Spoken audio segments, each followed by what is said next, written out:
Бәріңізге сәлем достар, сіздермен бірге әдеттегідей жебе арнасы және де бүгін біз Скорпио мен Sub-Zero не үшін дұшпан болды, сол туралы айтып беретін боламыз. Егер де арнадан Mortal Kombat 1 мен 11-ді көрмеген болсаңыз, онда толық нұсқасын арнаға кіріп көріңіздер.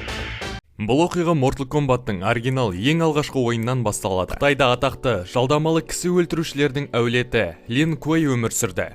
Әулеттің пайда болған уақытымен негізін қалаған адамдар жайлы ақпараттар жоғалса да, бірақ бір нәрсе анық, егер сізге лас жұмысты орындап, артынан із қалдырмайтын адам керек болса, онда сіз Лин Куэй әулетінен адам жалдаңыз. Ешқандай артық сұрақ қоймай, атына сай әрекет етеді. Бұндай тіл алғаш кісі өлтірушілер үшін үлкендердің айтқаны заң болып есептеледі. Әулеттің өзінің жеке шайқасу стилі және сиқырлы техникалары болды. Қатал режимге қарамастан, әулеттің кейбір мүшелері бұндай күнделікті тәртіпке бағынғылары келмеді. Сол себепті Лин Куэйдің Текеда есімді жауынгері бүкіл құпия техникаларды үйреніп алған соң, бұл әулеттен қашып кетуге асықты. Лин Куэй әулетінен қашқан адамдарды аямай өлтіретін, бірақ Текеда қашып кете алды. Отаны Жапонияға келген соң, Лин Куэй әулетінен үйренген техникалармен жұмыс жасап, Ширайру деген атаумен өзінің жеке жалдамалы кісі өлтірушілер әулетін құрады. Текеда басында жапондық шенеуліктерге қызмет етті және де оларға Лин Куэйдің құпияларын ашуға көмектесті. Сол уақыттарда Лин Куэй тек қара күшке және сиқырға сенім артты, ал Ширайру өз адамдарына сиқыр және қару-жарақ беріп, оларды суық қарумен қаруландырды. Соның арқасында мықтылығында шек жоқ жасақ құрды. Осының өзі Текеданың және оның жауынгерлеріне ашық шайқасуға мүмкіндік берді. Бірақ Лин Куэйдің ашуын тудырған тек олардың ұрланған техникасы емес еді. Одан бөлек екеуінің де Лин Куэйдің де Ширайрудың де киімдері бірдей болды. Айырмашылық тек түстерінде ғана еді. Лин Куэй жауынгерлерінің киім түсі көк болса, Ширайрудың жауынгерлерінікі сары түсті болды. Осы арқылы Лин Куэйдің алдын орап, оларға өлтіруге түскен тапсырмаларды Ширайру тартып алып отырды. Текедаға қарсы соғыс ашылды. Ол үнемі шайқастан қашып үлгеретін, алайда бір күні сәттілік одан теріс айналды. Текеда у қосылған шайды ішіп қойды. Ширайрудың басшысы қайтыс болғаннан кейін жасырын екі әулеттің арасындағы шайқас өте үлкен соғысқа айналып кетті. Екі жақта бір-бірін жер бетінен құртып жойып, бүкіл масқаралық істерін өшіргісі келеді. Екі жақта да өте мықты қолбасшы рөлін ойнағандар да көп болды. Лин Куэйдегі ең тәжірибелі және оның қолбасшысы болған танымал Бихан есімді ниндзя болды. Ол суық қанда эмоциясын ешқашан көрсетпейтін және де үнемі мұзды сиқырды қолданатын. Сол себепті өзі секілді тәжірибелі жауынгер болған әкесінің Sub-Zero есімін лақап ат ретінде алады. Ал Ширайрудың қолбасшысы болып Ханзо Хасаши есімді тәжірибелі жауынгер болды. Ол әулеттің айтқанын орындап, от сиқырмен бірге адам өлтірерлік ұзын шынжырлы кунайды қолданатын. Екі жақ арасындағы бәсекелестік ұзақ жылдарға созылды. Керемет күндердің бірінде Биханға Quan Chi есімді сиқыршыдан тапсырыс келіп түседі. Ол Sub-Zeroны жалдап, оған ескі амулетті табу керек екенін айтады. Алайда Quan Chi оған сенбей, дәл осы тапсырыспен Ширайруға да барады, және ол тапсырысты Ханзо алады. Бір-біріне жау әулеттің жауынгерлері бір қазына үшін бірге тапсырма орындауда, бірақ қу сиқыршының бірден екеуіне жүгінгенін өздері де білмейді.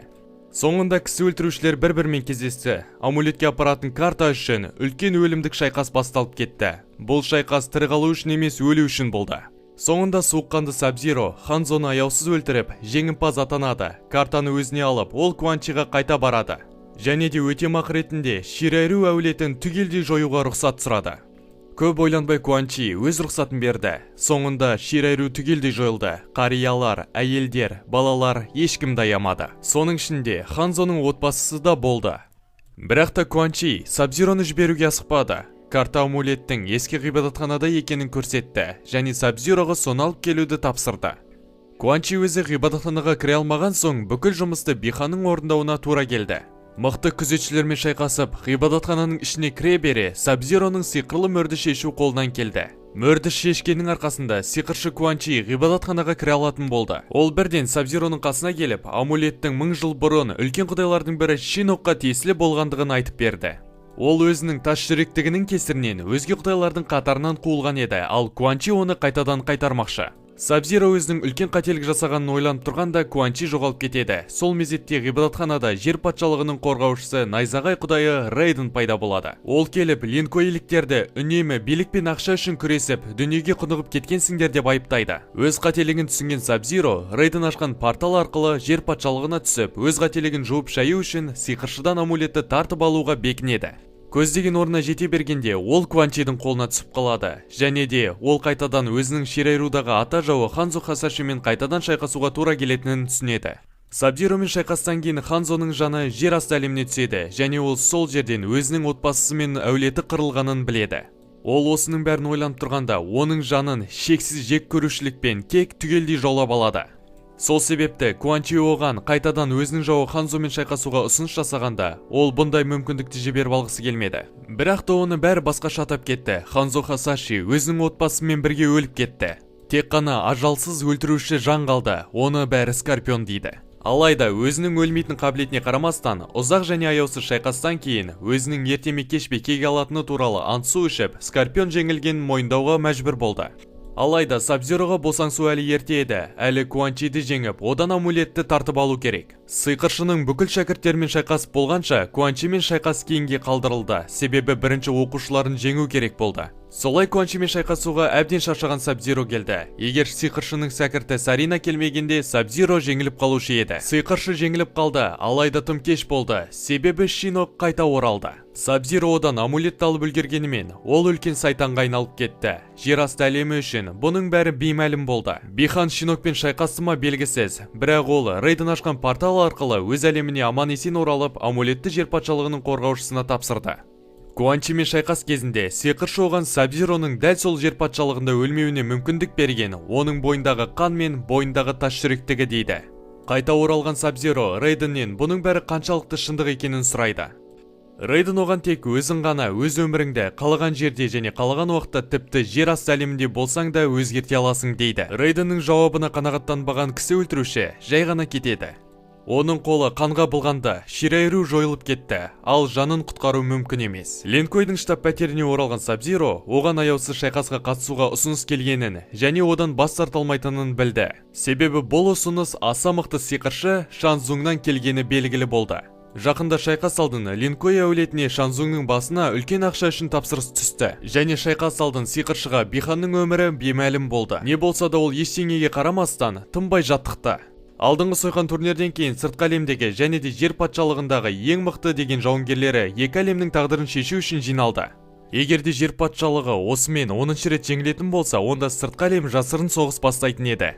Рейден әлем бойынша ең тәжірибелі жауынгерлерді жинауда, ол команданы жинап жатып, ол бұл шайқаста Сабзиро және де Скорпионның қатысатынын білді.